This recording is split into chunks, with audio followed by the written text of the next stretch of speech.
Welcome back, everybody, to another episode of Command Center, where we like to put our favorite commander, maybe even yours, front and center. And you know we can't do that unless we play those three spooky letters, EDH.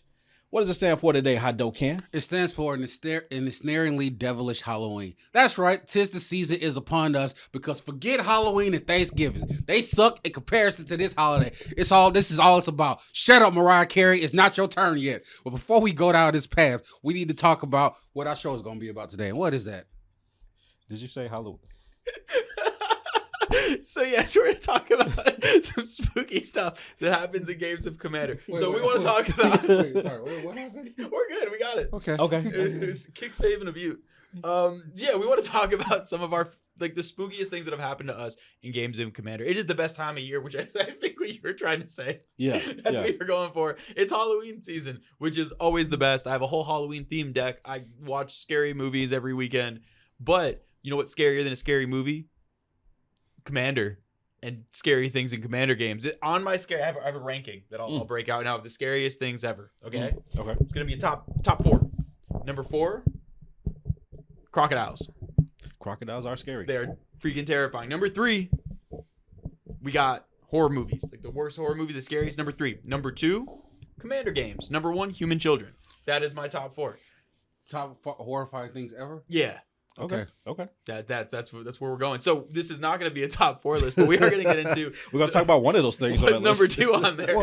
Maybe more about crocodiles later. Well, the things that I'm like, one of my top fears is, why would I tell y'all my weaknesses so you can use it against me? Yeah. You ain't gonna never find out. I did just expose myself there. Exactly. Yeah. Now I know how to get you. Exactly. A crocodile baby. We coming for you. So please, in the comments, please tell us the things that you fear the most. So we can. So that crocodile human baby. That would be the scariest thing of all time. Exactly. Tell us your fears and the things that make keep you up at night. And then also a place where we can find you. All right, so we'll get into each of our telling some stories of some of the scariest things that have ever happened to us in a game of Commander. I'm not even gonna try to take it. Said you can go first. Yeah. Essentially, when we thought about this, I was thinking more so about like the scariest ways to lose, because like I don't mind losing in Commander, but there's certain ways I don't personally want to go out. Like that's what scares me. And when I see the machinations happening and it's happening on the table, I start freaking out a little bit, and I'm just like, y'all, it's happening. It's the walls are closing in. They're about to do the thing, and nobody can stop it. So for me personally, when it comes to one of the scariest ways for me to lose a commander is when you use my things against me that I've amassed or assimilated on the board, and you're just like, that's an interesting little thing you got going on there. Too bad. I know you're one turn away from winning, but I'm about to win right now, and using your things to help me do that. I'm like, come on. Get your hand out of my refrigerator. I did all the setup. I did the work. I compiled the guest list and the deck list. I put everything out. I paid the mana. I did my time, and you're just going to take it and then swing on me with it or find a way to kill me with it. Clever and creative on you, Jigsaw, but like, come on, man. I did that. That was my work. I killed me. See, it's wild you're saying that, because I explicitly feel like the majority of the time I lose to you, which is quite often, it's with my cards. Mm-hmm. You have hit me more times with my ancient copper dragon than I have ever hit anyone else. That dragon has produced more treasure for you than it has the existence of me playing it. I was gonna buy ancient copper dragon, but I was taking from him so much I don't need to. Technically they share it. All right. Basically they have, so he gets it Monday through Friday, and then Sam gets it on the weekends. So that's how that works. I lost the custody battle there somehow. All right. So yes, that is. Yeah. So that's one of the ways I hate to go out in the game is people using things that I have put my hard-earned energy into, and you just using it against me. It's so jacked up that whenever Derek casts it, Sam will go over, take it out of his sleeve, and put it inside his. Like, I was like, the level of disrespect. All right, you finally got one? Yeah. Okay. Yeah. All right. So my first, I guess, spooky way to like lose or just something to happen in a Commander game is when someone is about to do their game-winning play or go off, and I've been preparing for it this whole time, and I'm ready, I got my counter spell, my removal, and they also have the same thing waiting. So let's say they're about to just exsanguinate X is 30, and I've been waiting for this. I counter it, they look me in the face, counter it right back, face doesn't break, I'm calling you out on this, Ken, and then I lose anyway. It's like, I would be okay just losing, but to get that moment of hope of like, I had the answer, I was ready, and they were just waiting the whole time. It's like you're fighting the bad guy. It's like you're fighting Michael Myers, and he's face to face, and you turn around, bam, Sits fucking right dude up. from Scream just stabs you in the gut afterwards, and it's just like, well, It's like, what was all that? What was all that why preparation did for? I could have just, I could have gone out easy, and it would have been way less emotionally painful. Like so you put the knife in there and you just shake it around. just a little extra. All right, Ken, do you have any scary stories? I do have a scary story. So one of my scary stories, I was playing the absent deck, right? And it was me and a bunch of people I didn't know. And it was cool. And in my opening hand, I had like mana. I had all 3 of my colors. I thought I was fine. Then I looked down. I got nothing but 5 white spells in my hand too. So I was like, okay, this is actually fine. I can make it through. But I had to cultivate too. I was like, that's fine. I can even find the lands. That's not even a problem. So turn 3 rolls around and I cultivate. And I go get my lands because now I can fix my colors. Because mind you, I still got like 4 white spells in my hand now. And then all of a sudden, after I put down my cultivate, I put a land down and I put a land in my hand. And I looked down and both lands were swamps. Now I swear to God right now, I swear to you as I look at you, I pulled 2 planes out that deck.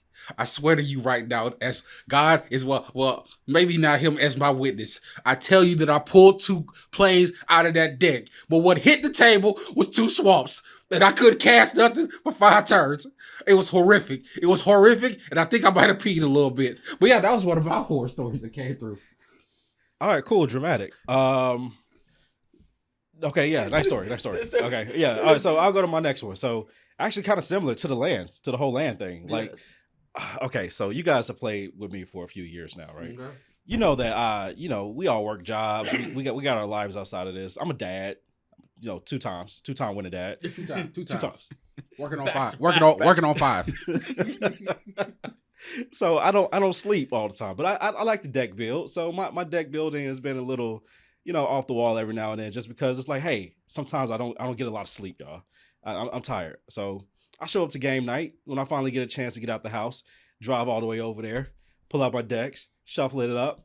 I do some ramp shenanigan or whatever, and it's like, hey, in this 2-color deck, this is a real example. I was playing I think Magnus, the red and blue deck.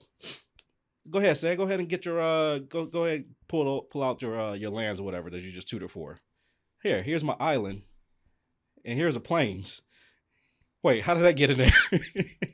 Yes, I have gone at least more than 2 times without updating the lands in the deck because I typically set them to the side or forget to come back to it. And I'm just like, everything's cool, everything's hunky dory.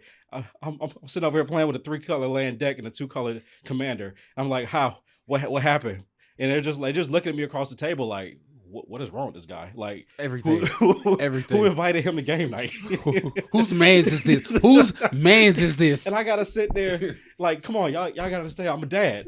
I'm a dad. The only response you can do at that point is you just have to look around and be like, we're not playing Yu-Gi-Oh! And just walk away.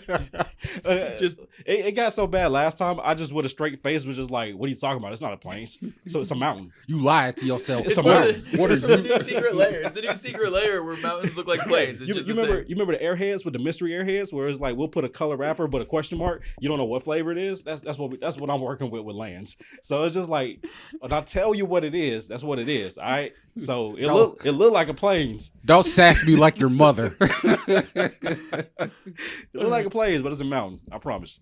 So yeah, I hate doing that, but it happens more times than it should. But I'm a little embarrassed to say, but at the same time, come on, just work with me. It's a lot of tired dads and parents out there playing Magic, y'all. Bear with us. I honestly, I think it's the ultimate show of just asserting your dominance. I'm playing mono white. All of a sudden, turn 1 swamp, turn 2 forest. You don't know what's happening. Get ready. Yeah, be ready. Yeah. This universe is beyond. Shut up. Yeah. I was like, rule 0 just means there's 0 rules. Obviously, Exactly. That's what it means. That's I'm rich. Who 100%. needs rules? Yeah. See. All right. So the next spooky thing, I think one of the spookiest things that can ever happen in a game of Commander is when you sit down. You spent a couple minutes shuffling, make sure you get your mulligan, get your good 7, all this, getting everything ready. You're making sure you got your matching play mat, everything's good to go. And turn 1, some person who lacks the chill allele in their DNA decides to go Mana Crypt, Mana Vault, Grim Monolith, and then just like vomits their hand onto the table, has like 17 permanents out, and then it's just like, well, why did I just shuffle? Because now it's just, I have no chance. This game is over. Now it's just, so yes, I think fast mana is the ultimate. If there is a boogeyman, to me, it is the boogeyman, and it is just terrifying. And now I gotta watch you play with yourself at the table. Mm-hmm. And like, I'm not into voyeurism. No, like I'm good on that. And then also like the game is going to take forever because most of the time it's not going to be like a combo win. It's going to be like, oh, now I have to figure out with this massive advantage I have how I'm going to just like suffocate the table for multiple turns. So yeah, that is very much, it's like the just a terrifying time. I assume yours is going to be. Oh yeah, I have a very terrifying one. So there I was, right? I was at a table with a bunch of people that I don't know at a Chick-fil-A. It was 8 o'clock. They was about to close at 9. It's weird because they schedule had a conflict. So I was at the table and I was feeling myself because my opening hand was primo. It was supreme. So I go turn 1 Ragavan. I wasn't paying attention because I don't pay attention to other losers at the table. So they play their 2-mana spells and I keep it moving. So I'm like, okay, cool. And I was feeling myself like a blind man feeling Braille toilet paper. It was real disgusting. So I went ahead, played my turn 2. It was a Dark Side Extortionist. Dark Side comes in. There's artifacts on the table, so I create a buttload of them. And then I look at a 9-mana spell in my hand. I'm about to cast this. It's about to be on and popping. And I go to cast a spell. And then the other 2 people at the table looked up and said, you can't do that. I was like, you got a counter spell? Okay, I can block your counter spells up. We don't need a counter spell. Because guess what was on the table? It was a Collector Oof. And it was a Stony Silence. So there I am with 10 treasures on the table, unable to cast anything in my hand because I was feeling myself. I was feeling myself like itchy, like calamine lotion on a bunch of rashes. And there I was trying to crack treasures that would not crack. And then I only had 2 lands in my hand because again, I was feeling myself. So I could do nothing. And he's banned from that Chick-fil-A to this day. But yeah, that's how my turn went. That was a scary moment in my life. How about y'all down there? Just as dramatic as the last one. Okay. Yeah. All right. So I'm gonna wrap mine up. Man. So not necessarily how I hate to lose or how I hate to go out, but like I'm playing a game. We've all been there where we're drawing our cards. And we're either flooding our board with lands or we're being mana screwed when it comes to like drawing enough lands, right? Or just not drawing the pieces that you need to make your deck do what your deck needs to do, right? I've been in a situation a number of times, and I'm just like, if I just draw 2 more cards, maybe that'll be it. But then here comes this opponent at the table who just loves to mill for some reason. I don't know why. Mill is a strategy. But of course, mill opponents. You take your whatever number of cards from the top of your library, throw them into your graveyard. All right, fine. I don't mind get hit with a mill once or twice, but I take a lot of umbrage when I get milled and I see the exact card that I need getting milled into my library over and over again. And then when it's my turn to draw, it's that card that I don't need because my hand is full of those things already. So like I said, it can be land, it can be creatures, it can be enchantments, whatever. It's removals, whatever. It's getting milled because a-hole across the table keeps specifically targeting me or our opponents. And it's like, man, really could have used that. It's only so many times you can say that. It's almost like risk study. I mean, you're going to pay the 1. Man, really could have used that. Oh, yep, that could have ended the game right there. Oh, man, I would have went off if I had get that. Man, it gets obnoxious. It's like it's like misery. On like a wheel of misery, and it won't let you off until the game is over. Maybe even a wheel of misfortune. This feels like a very self-reflective experience for you, Sad, because I remember being milled by you quite a bit with Captain. Yeah. It happens. And Captain also mills and steals people's cards. So I feel like this is an intervention of some sort. It does. But okay, so there's some things that I hate to happen to me. But I don't mind doing it to you. Exactly. I'm going to make that disclaimer. I probably should have led with that disclaimer. I don't mind milling you. I don't mind going to your refrigerator, taking your creatures out, and using them against you. I will Rochambeau you. You will never Rochambeau me. Exactly. It has to be a power dynamic. Exactly. All right. I have the higher ground. I told you. I got kids. They watching. Exactly. Right. A wise great poet once said, "We Billy Rock on every block." So when I'm getting milled and I see my favorite pieces or cards that I've put in the deck, and it's like, man, I can't get a chance to play that, and it ends up in the graveyard because I got milled. And I was like, come on, man. It's going to be 5 years before I see that card again. I know it's happened to y'all. It's happened to me several times. But yeah, get it. Not even necessarily get milled out. Just the cards don't want to get milled, and I never get a chance to play them or enhance my strategy. So it's all bad all around. So I need to pass it off because I'm getting a little anxious talking about this. So the next one I have, it's almost like one of those like Twilight Zone things, more so than like a horror thing, where like you're trapped eternally and you like can't escape, and you're in some like void that you can't get out of, and you just can see your future, and you're just stuck there forever. And it's when people cast, and I'm going to use a specific card that I just dislike with a strong passion, Farewell. Because the second that card, it's the worst named card of all time, because you aren't telling anyone farewell anytime soon, because that game is going on for at least another 30 minutes.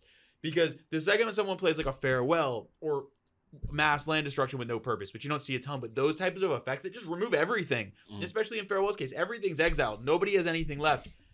You basically just looked me in the face and said, I don't care about your time. You're going to sit here and watch me be the reason that you're still sitting here for like at least 30, 45 minutes, maybe another hour. And to me, that's the most terrifying thing. I feel trapped. I feel like I can't run away. Farewell even has little letters on the bottom where it says you can't scoop. I don't know if you've seen that one, but it's like an added part of it. You can't scoop. You cannot escape. Life is pain. Yeah. So I'm just going to forget every other cards. Farewell. F you. I'm not a fan. Anytime that word comes up and when that card is cast, it's just pain and suffering. Yeah, I can definitely see that. It hasn't been played against me, but I've been hearing stories out there about... I thought you were about to say I cast it all the time. I've never done it against me. I cast that every week. I cast it in mono blue decks. And you are right. It extends the game for at least an hour. I put that card in everything. But no. I definitely can understand. I've been in those game board wipe situations where it just goes on forever and becomes a game that never ends. And at least with certain board wipes, like, Damnations that just destroy all things, or even a Cyclonic Rift or things like that, you have pieces to redeploy. Yeah. So if you normal board wipe, you can have graveyard interactions to try to get out of it, a recursion, or you can have in a bounce board wipe, you have cards to recast. With Farewell, you just have everything's exiled. So you don't have a graveyard, you don't have a board, you have nothing. And it's just like so far reset. And especially if you're not in like a green based deck, so you don't have like your mana rocks anymore, it's almost like you took all your mana away too. Yeah. It's just a mess. Yeah, I feel like that card definitely should have said choose one or choose two, not choose whatever the heck you're feeling like. Yeah. It's ugh. Yeah. All right. So Take us on home. Mr. Blue Sky, what are we talking about today? Oh, nothing much. Like the only thing that terrified me was a game I played. So I was decided to meet up with some people, right? And it was like 3:00 in the morning. And we was like, okay, I got time to play some Commander. So we cool. We can go ahead and do this. But then all of a sudden, we start playing the game and we get turn 3, turn 4 in. And I got permanents and somebody decides to Cyclonic Rift. I'm fine with that. That is fine. Okay, fine. Turn 4 comes, another turn comes around. I got more permanents. Somebody decides to Flooded Strands. I was like, you know what? I can fight through this. We can make it. Then they Rivers rebuked. Then they bounced everything else. So I was like, okay, at least the game is going to end. It's turn 12 now. We can finish it. I can go home. Then somebody played a doubling season. I was like, they about to go off. This is amazing. Then they played Karn Liberace. I don't know if y'all know Karn's Ultimate. But this mofo says that if he ultimates, you start the game back over. We started the game back over. I couldn't go home. And when I looked up, there was a lady serving us food. I don't even remember going inside the restaurant. I looked up and her badge said Waffle House. They made me eat the food. They made me eat the food. But yeah, that's my horror story. that's some of the things that I've experienced until this day. I can't look at something smothered and covered without crying. Well, you can't tell by my face, but I'm terrified right now. Why was everything so greasy? Nothing was clean. Even the play patterns. But, thank you for joining us Yeah. Broad trauma bonding session. Yes, let us know in the comments. What do you find to be the scariest parts of a Commander game? Have you been to a Waffle House late at night and wondered how you got there? Have you gone to Chick-fil-A to play Commander and covered yourself in Chick-fil-A sauce? Yeah, tell us at the bottom. And of course, if you see, Sorry, hate chicken. Yeah. It's Chick-fil-A. That's it. We don't. F you, Chick-fil-A. Hate chicken. We'll talk. Yeah, we'll talk. But of course, look at our affiliate link at the bottom of TCG Player to get some things to aid you in situations like this, and like our affiliate links at the bottom too, especially into the AM, because when you're crying in a corner, you don't want to look depressing. You want to dress fine, even though you look depressing. Yeah. Into the AM. Yeah, they can hear you scream. They can hear you cry. But at least they're going to see your drip. Thank you guys. Like and subscribe. But until next time, there was lipstick on the fork.